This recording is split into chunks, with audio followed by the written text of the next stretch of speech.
So friends, we are going little bit further for completion towards completion of Bonus Act, Payment of Bonus Act 1965, section number 26, your module page number 3.25. Yeah, maintenance of registers and records. So when any establishment on which such act is applicable, they have to maintain such registers and etc. So see, every employer shall prepare and maintain such register records and other documents in such form and in such manner as may be prescribed. तो उसका एक rule 4 बना है. तो according to rule 4 of the payment of bonus, rule 1965 prescribes three kinds of registers. What? Underline कीजिएगा, three kinds of register. ये कहीं पे एक मार्क्स के लिए आपको 7th नंबर के क्वेश्चन में पेपर के लिए लगेगा या फिर कोई छोटा मोटा इसका रिगार्ड में केस भी आ सकता है. तो yes, three types of register maintained by employer. First one, registered in form number A, appended to the rules showing the computation of allocable surplus referred to in section 2 subsection 4. यानी section 2 subsection 4 का जो allocable surplus का criteria है उसके regards में आपको जो calculation करना है वो टेबल ए यानी कि फॉर्म ए का जो रजिस्टर है उस फॉर्म ए के रजिस्टर में उसकी डिटेल रहेगी. सेकंड रजिस्टर जो है आपका वो register in form number B showing that set on और set off of the allocable surplus जो हमने सेक्शन नंबर 15 में देखा था. Next, registered in form number C showing the details of the amount of bonus due to each of the employees. देखिए, amount of bonus due to each of the employee. हर एक employ को कितना bonus मिलना है, right? तो वो चीजें जो है आपकी वो यहाँ पे रहने वाली है. Yes, the deduction under section 17 and 18. तो इसके साथ साथ section 17 और 18 जो हमने देखा था कि जिसमें बोनस का डिडक्शन रहता है, राइट? तो 17 और 18 का जो कोई डिडक्शन आपने अगर किया है and the amount actually disbursed to the employee, तो जो अमाउंट डिस्बर्स की है एम्प्लॉय को वो आपको वहां पे दिखानी है. तो आपके पास रजिस्टर जो है वो form number A, form number B and form number C, इस तीन तरह के रजिस्टर को आपको प्रिपेयर करना है. देखिए आगे inspectors, section number 27. So appointment and limit of jurisdiction. The appointment appropriate government may by notification in official gazettes appoint such person as he thinks fit to be inspector for the purpose of the act and may define the limits within which they exercise their jurisdiction. तो कितने area में इनका jurisdiction consider होगा या confine होगा वो जो appropriate government है वो डिसाइड करेगी और साथ में उनका अपॉइंटमेंट भी जो है वो अप्रोप्रिएट गवर्नमेंट के हिसाब से रहेगा. नेक्स्ट देखते हैं इनके पावर्स क्या है. यहाँ पे इंपॉर्टेंट लिख दीजिएगा फ्रेंड्स कि जो पेमेंट ऑफ बोनस एक्ट के सेक्शन 27 के हिसाब से जो इंस्पेक्टर्स अपॉइंट होते हैं what are there powers.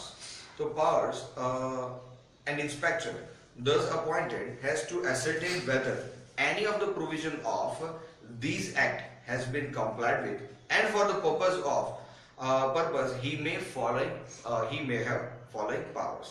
First one, require an employer to furnish such information as he may consider necessary. तो जो इंफॉर्मेशन उनको नेसेसरी लगती है वैसी कोई भी इंफॉर्मेशन अगर वो मांगना चाहे तो एम्प्लॉयर के पास से मांग सकते हैं.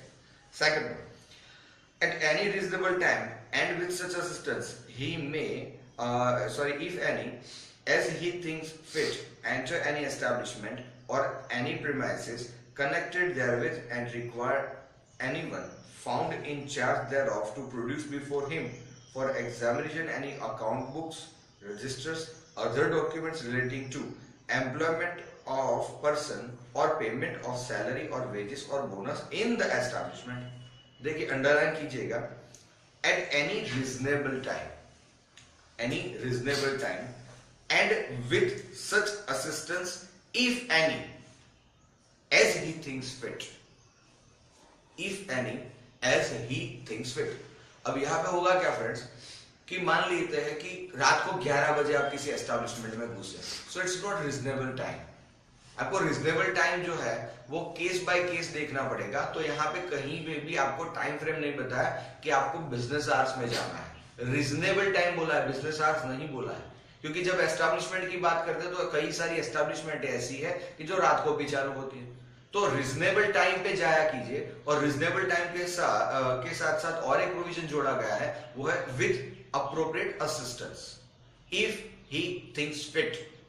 यानी कि अगर उसे लगता है कि मुझे पुलिस की हेल्प लेनी चाहिए तो वो पुलिस को साथ लेके जा सकता है, राइट। अगर उसे अकम्पनाइड करना है अपने किसी असिस्टेंस को कि वो उसे सपोर्ट करने के लिए या उसे घात बटाने के लिए उसके साथ जाए, तो वो उसे भी किसी असिस्टेंट को या क्लर्क को वगैरह को ले जा सकता है, राइट। आगे देखिए third power, examine with respect to any matter relevant to any of the purpose aforesaid, the employer, his agent or servant or any other person whom the inspector has reasonable cause to believe to be or to have been an employee in the establishment।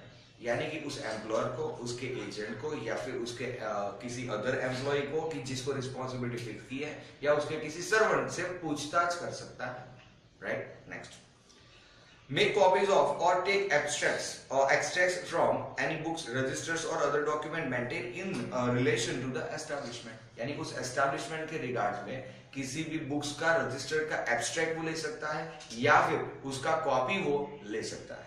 Next, exercise such other powers as may be prescribed, so वो according to notification जाएगा। Next है position of inspector।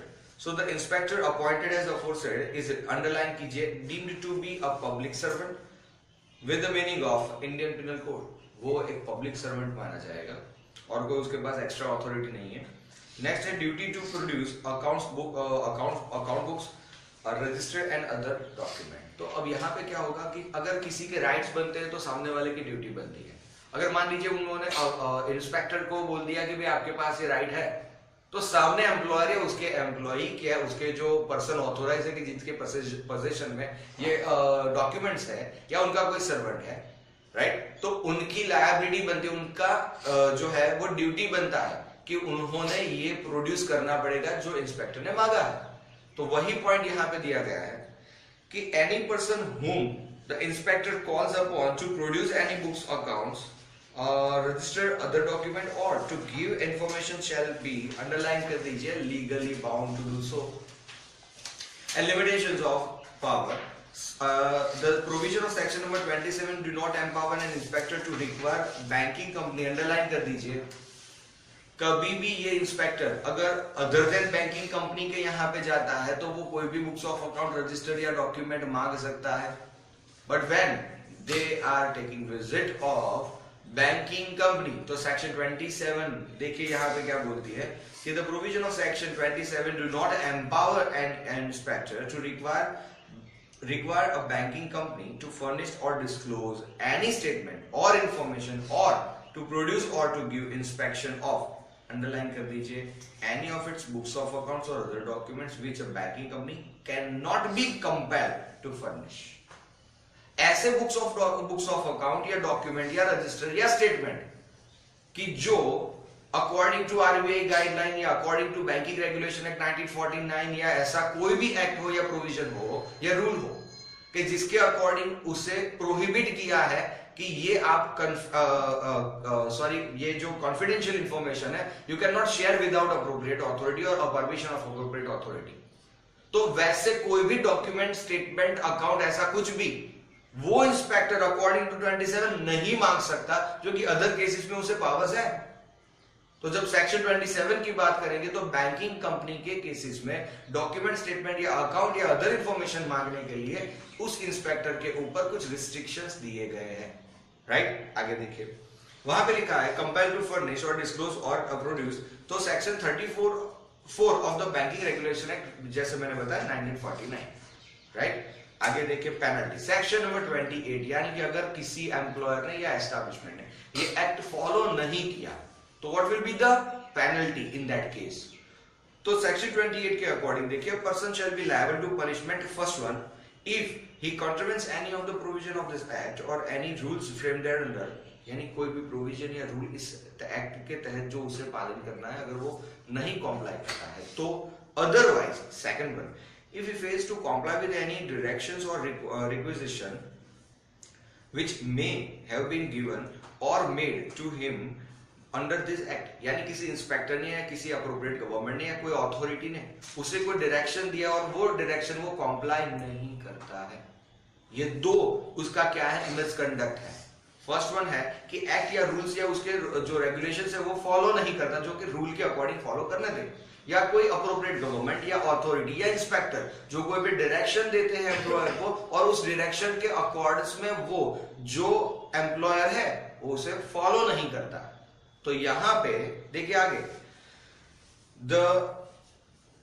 the punishment comply with any directions required, तो the punishment may be imprisonment for a term extend up to 6 month, यानी 6 महीनों तक की maximum है ये, 6 महीने तक की उसे इम्प्रिजनमेंट हो सकती है, or of fine extending up to 1000 rupees, यानी 1000 रुपए तक का जुर्माना, और बोथ, राइट। तो बहुत ही छोटी पेनल्टी है कंपैरेटिवली। तो आगे देखते हैं, offences by the companies liability of persons, देखिए सेक्शन नंबर 29 में।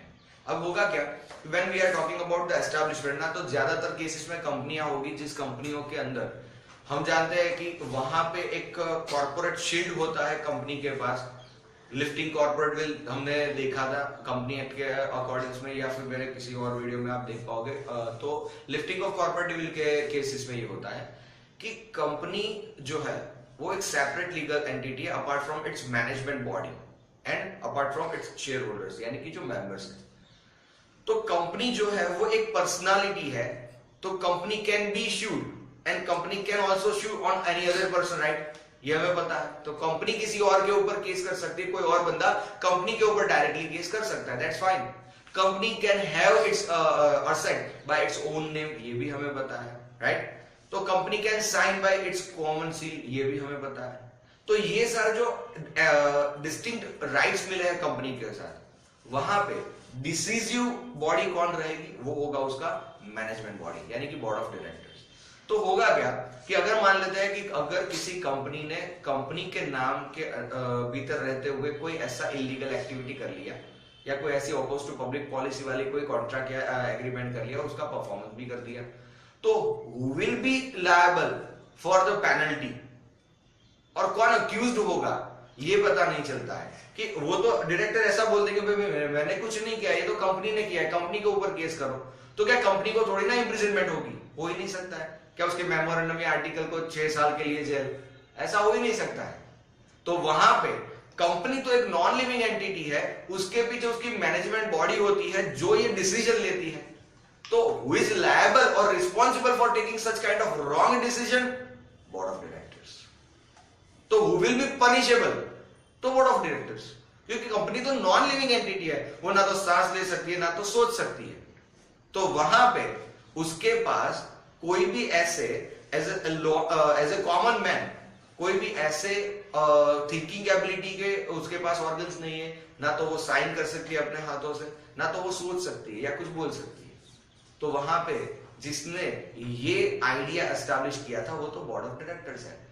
तो वहां पे कॉर्पोरेट विल जो है वो लिफ्ट किया जाता है, और उसके पीछे जो एक्चुअल गिल्टी पर्सन है उसे पनिशमेंट की जाती है, राइट। सो वो क्राइटेरिया देखिए यहां पे क्या डिफरेंस लाता है। If an offence under this act is committed by company, वही कंसेप्ट है। देखिए अगर ऐसा कोई भी ऑफेंस कमिट होता है और कमिट करने वाला एस्टैब्लिशमेंट कंपनी फॉर्मेट में है, तो वहां आपको सोचना है कि कंपनी को कैसे पनिशमेंट होगी। जैसे ऊपर बताया ना कि रूल्स को कंप्लाई नहीं किया तो 6 महीने तक की जेल, तो क्या कंपनी को जेल में डालोगे भाई, उसका मेमोरेंडम आर्टिकल जेल में रखा जाएगा? It's not possible. तो देखिए होगा क्या, तो जब ऐसा होता है कि any offence under this act is committed by the company, then every person, underline कर दीजिए, then every person who at the time of committing the offense was in charge of and responsible to the company for the conduct of its business shall be deemed to be guilty of the offense and liable to be proceeded against and punished accordingly। तो जो उस time decisive body में होते हैं यानी board of directors के जो members हैं, उनके ऊपर ये लायबिलिटी फिक्स होगी, उनके ऊपर प्रोसीडिंग चलेगी, उनके पास से हमें पेनल्टी या ये पनिशमेंट का जो कोई भी प्रोविजन है वो अप्लाई करना पड़ेगा। नेक्स्ट देखिए, punishment where the liability is proved. तो इसके बीच में एक एक्सेप्शन करके है। देखिए एक्सेप्शन क्या है, अगर मान लेते हैं कि मैनेजमेंट बॉडी में 8 लोग हैं, 8 लोग का बोर्ड ऑफ डायरेक्टर्स का एक ग्रुप है, जिसमें एक बंदा जो है वो उस मीटिंग में नहीं था और उसने प्रोटेस्ट भी किया था कि the decision taken in my absence was not in accordance with the payment of bonus act. So I am not allowed the company to follow that decision. तो वहां पे फिर भी कंपनी ने अगर मेजोरिटी के हिसाब से वो प्रोसीजर फॉलो कर दी जो डिसीजन उन्होंने उसकी एब्सेंस में लिया था, तो ही शैल नॉट बी गिल्टी. उससे आप गिल्टी नहीं कंसिडर कर पाओगे, क्योंकि वो प्रूव अगर करता है कि ही हैड प्रोटेस्टेड, अगर उसने विरोध किया था तो वहां पे वो गिल्टी नहीं है. तो देखिए आगे एक्सेप्शन में क्या बताया आपको. Any such person who is liable for punishment shall be exonerated from liability and incidental punishment if he proves that the offense was committed without his knowledge. यानी कि जो ऑफेंस कमिट हुआ है उसकी उससे कोई जानकारी नहीं है. और के ऊपर राउंड कर दीजिएगा, ये सेकंड एक्सेप्शन बन जाएगा अपने आप में.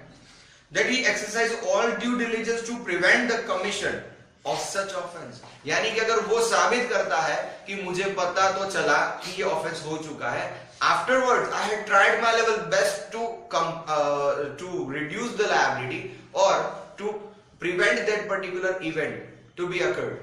तो उस इवेंट को होने से रोकने के लिए मैंने पूरे प्रयास किए थे, फिर भी जो रेस्ट ऑफ द बोर्ड है वो मेरे अगेंस्ट में खड़ा हुआ और उन्होंने ये कर दिया है. अगर वो बंदा प्रूव करता है तो इफ ही हैड प्रूव्ड तो उससे ये पनिशमेंट नहीं होनी चाहिए. राइट. नेक्स्ट है punishment where the liability is proved. अगर किसी के ऊपर लायबिलिटी फिक्स हो जाती है कि ये डिसीजन जो है, ये प्रस्ताव जो है बोर्ड मीटिंग में लिया गया था वो सही है, कि गलत डिसीजन था, और उस प्रस्ताव को लेते समय कौन कौन से बोर्ड मेंबर्स हाजिर थे और उसमें ये प्रस्ताव इनिशिएट किया था, यानी वो रिजोल्यूशन किसके कहने पे या किस जुट या ग्रुप के कहने से पास ऑन हुआ और उसमें किस किस लोगों ने अफर्मेटिव कंसेंट दिया था. राइट. तो देखिए यहाँ पे कि when the offense has been committed by the company and it is proved that offense has been committed by company with the consent of and convenience of or is attributable to any neglect on the part of any director, manager, secretary or other officers of the company. Such director, manager, secretary or other officer shall also be deemed to be guilty of that offense and shall be liable to be proceeded against and punished accordingly. यानी अगर prove होता है तो फिर कोई tension की बात नहीं है, उनके ऊपर प्रोसीडिंग चलेगी, उनके पास से जो पनिशमेंट है वो भी उन्हें की जाएगी. नेक्स्ट है सेक्शन नंबर 13 फ्रेंड्स. देखिए कॉग्निजेंस ऑफ ऑफेंस. तो कॉग्निजेंस ऑफ ऑफेंस की बात क्या है कि no court shall take cognizance of any offence which means any act or omission made punishable by any law for the time being in force punishable under this act except on the complaint made by or under authority of the appropriate government. यानी cognizable offence and non cognizable offence मैं पहले भी आपको किसी lecture में बता चुका हूं, but according to this particular topic वही बात मैं फिर से दोहराता हूं कि कॉग्निजिबल ऑफेंस का मतलब ये है कि वहां पे किसी की कंप्लेंट के लिए आपको वेट नहीं करना. Court or any appropriate authority can interrupt or can take their action without complaint. सोचने वाली बात ये है कि मान लेते हैं कि पुलिस स्टेशन के सामने किसी का खून हो गया, तो पुलिस इंस्पेक्टर उस पुलिस स्टेशन या उस थाने का जो हवलदार है या पुलिस ऑफिसर है वो वेट नहीं करेगा कि उसका खून हो रहा है और वो अगर मुझे कंप्लेन आके दर्ज करवाता है, मेरे पास एफआईआर लिखवाता है या फिर कोई और रिश्तेदार आता है और एफआईआर लिखवाता है तो मैं एक्शन लूं. वो वेट नहीं करेगा. That is cognizable offence. Without awaiting for FIR वहां पे एक्शन ले सकती है अथॉरिटी. राइट. और नॉन कॉग्निजिबल ऑफेंस में ये होता है कि कुछ हिस्से कुछ हादसे ऐसे होते हैं कि जिनके हो जाने के बाद जब तक उसकी कंप्लेन फाइल ना हो रिस्पेक्टिव अथॉरिटी उसके सामने इनिशिएट नहीं करेगी. तो यहां पे ये बोला है कि कोर्ट इंटरप्ट नहीं करेगा जब तक कोई कंप्लेन फाइल ना हो, यानी कि अप्रोप्रिएट गवर्नमेंट के निर्देश अनुसार किसी ऑफिसर ने कंप्लेन या तो फाइल करी हो या फिर किसी एम्प्लॉय की कंप्लेन हो, बट कंप्लेन होना जरूरी है. विदाउट फाइलिंग कंप्लेन आपका प्रोसीडिंग आगे नहीं बढ़ेगा, कोई भी अथॉरिटी एक्शन नहीं लेगी. नेक्स्ट देखिए उसमें क्या लिखा है. और An officer of the government not below the rank of regional labor commissioner in case of officer of the central government and not below the rank of labor commissioner in the case of an offence of the state government especially authorized in this behalf by the government. यानी कि complaint file होनी चाहिए और वो complaint file करेगा कोई भी other authority of कोई भी पर्सन या फिर कोई अथॉरिटी या फिर एन ऑफिसर ऑफ गवर्नमेंट यानी कि जो commissioner sorry regional labour commissioner होगा, अगर वो इनिशिएट करता है कोई प्रोसीडिंग तो ठीक है, वहां पे कंप्लेंट की जरूरत नहीं है. Next, jurisdiction of the court, so no court interfere to that of a presidency magistrate or magistrate of the first class shall treat any offence punishable under this act. यानी कि अगर किसी कोर्ट में ये केस दाखिल होता है तो उस केस को चलाने के लिए वहां पे जो जज होंगे उनकी भी एक क्वालिफिकेशन चाहिए, और वो क्वालिफिकेशन के लिए यहाँ पे बताया है कि जो जज बैठेंगे उस कोर्ट को इस पर्टिकुलर केस का ट्रायल करने के लिए, तो वो या तो प्रेसिडेंसी मैजिस्ट्रेट की लेवल के होने चाहिए या तो फिर मैजिस्ट्रेट ऑफ फर्स्ट क्लास होने चाहिए, तो ही वो इस पर्टिकुलर केस के रिगार्ड में यानी कि पेमेंट ऑफ बोनस एक्ट के रिगार्ड में किसी केस के ऊपर वो अपना सेंटेंस दे सकते हैं. Next, thus it is evident that section 30 makes it obligatory on every court before it takes cognizance of a complaint against any person for an offence under this act that the necessary sanction is obtained or complaint is made under authority of appropriate government or specified officer of the central government or state government. यानी कि यहाँ पे एक responsibility fix की गई है कि जब कभी भी किसी भी कोर्ट में ये प्रोसीडिंग चले तो उस प्रोसीडिंग को चालू करने से पहले उस कोर्ट को ये वेरीफाई करना है कि ये जो प्रोसीडिंग के लिए केस आया है उस केस की कंप्लेंट प्रॉपर फाइल की गई है और with consent of appropriate government या फिर अप्रोप्रिएट ऑफिसर और डेजिग्नेटेड ऑफिसर ऑफ स्टेट और सेंट्रल गवर्नमेंट के थ्रू ये आगे बढ़ा है. राइट, अगर वहां कहीं पे डेफिशिएंसी है तो कोर्ट उसे प्रोसीड नहीं करेगा. राइट, आगे देखिए. नेक्स्ट हमारे पास है section number 31, protection of an action taken under the act. तो no should prosecution or other legal proceeding shall be taken against the government or any officer of the government for anything which is what done in good faith. यानी कि यहाँ पे अगर कोई गलती हो गई है बट उसका इंटेंशन कोई जगह पे उसका मिसकंडक्ट करना या उसका वायोलेशन करना ऐसा कुछ नहीं था, so in that case it's far better उसके सामने शूट फाइल करने की जरूरत नहीं है, उसे रेक्टिफाई करवा दो. Yes, intended to be done in pursuance of this act, यानी कि उसने ये सोचा था कि जो मैं कर रहा हूं वो अकॉर्डिंग टू एक्ट है, और उसे भी प्रूव करना पड़ेगा अपनी नेग्लिजेंस को. अगर वो गलती साबित करना चाहता है तो दे हैव टू प्रूव कि ये इनोसेंट है. Right, next, any rule and made thereunder. Okay, next one is what, section 31A. Section 31A, special provision with respect to bonus linked with the production of productivity. Production or productivity, देखिए, special provision with respect to bonus linked with production or productivity. अब आप bonus को link कर रहे हैं wages के साथ नहीं, सैलरी के साथ नहीं बॉस, आपने प्रोडक्शन के साथ बोनस को लिंक किया है. यानी जितना प्रोडक्शन होगा उसके अकॉर्डिंग में बोनस अगर आपको पे होना है तो यहाँ पे लिंकेज होता है प्रोडक्शन या प्रोडक्टिविटी. प्रोडक्टिविटी का मतलब ये है एफिशिएंसी रेशियो वाली बात है. राइट, तो देखिए इसमें क्या बताया है, section number 31A. There may be an agreement or settlement by employee with their employer for payment of annual bonus linked with the production or productivity in lieu of bonus based on profit as is payable under the Payment of Bonus Act, Section 31 of the Payment of Bonus Act. यानी कि आपकी profitability के हिसाब से bonus नहीं चाहिए उन्हें. ये एग्रीमेंट हुआ था एम्प्लॉयर और एम्प्लॉय के बीच में कि हमें हमारा जो बोनस है वो आपकी प्रॉफिटेबिलिटी के बेस पे नहीं चाहिए, हमें वो आपके प्रोडक्शन या फिर जो प्रोडक्टिविटी है उसके बेसिस पे चाहिए. तो देखिए वहां पे 31A एप्लीकेबल होगा और उसमें लिखा क्या है कि instead by amendment act 1976 allows such an agreement or settlement made either before or after commencement of this amendment act. Accordingly, when such an agreement has been entered into, employees are entitled to receive bonus as per the terms of agreement or settlement.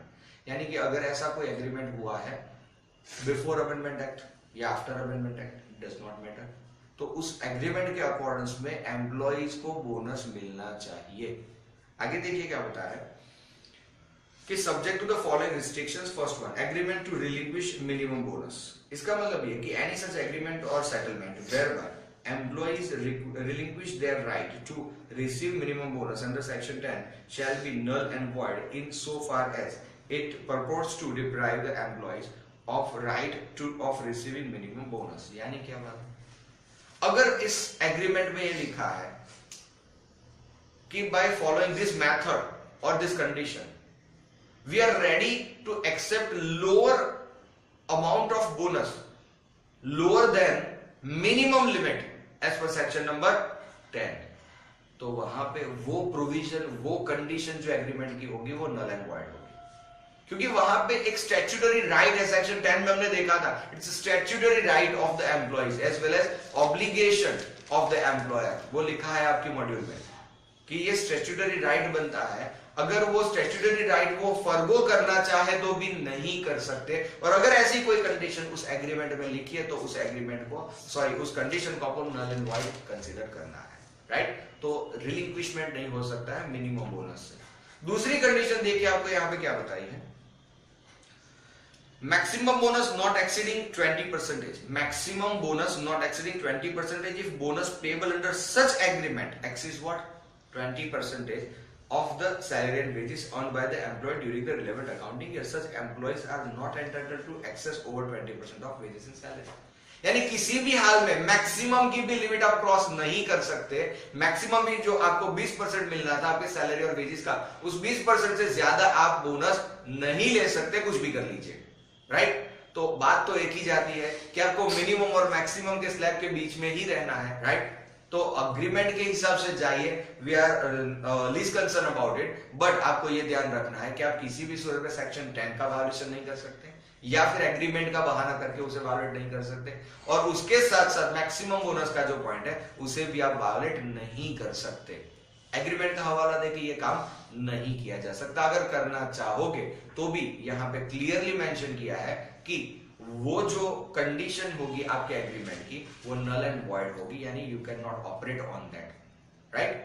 आगे देखिए, आगे आपके पास है section number 34 friends, effect of law and agreement inconsistent with the act. देखिए वही बात आती है, अगर कोई एग्रीमेंट, अगर कोई कॉन्ट्रैक्ट आपका ऐसा बनता है कि जो इनकंसिस्टेंट विद द एक्ट और प्रोविजन और रूल्स ऑफ दिस एक्ट, तो क्या करेंगे। देखिए आगे section 31A, subject to the provision of 31A, provision of the act shall have effect notwithstanding inconsistent therewith contained in any other law for the time being in force or in the terms of any award, agreement or contract of service, यानी कि उसे आपको नल consider करना है। ऐसा कोई भी agreement नहीं हो सकता कि जो इनकंसिस्टेंट हो, राइट।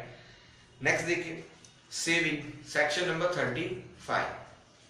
सेक्शन 35 के according nothing contained in this act shall be deemed to affect the provision of coal mines, provident fund, family pension, bonus scheme 1948, 46 to 48 or any such scheme made thereunder. यानी कि यहाँ पे ये जो section है 35, इसमें ये बताया है कि nothing contain in this act shall be deemed to affect the provision of, यानी कि coal mines, provident fund, family pension and bonus scheme act जो है उसके प्रोविजन के अकॉर्डेंस में ही ये कॉम्प्लाई करना है। उसको ओवररूल करने के लिए बोनस एक्ट की कोई भी प्रोविजन यहाँ पे अवेलेबल नहीं है। So this is section 35।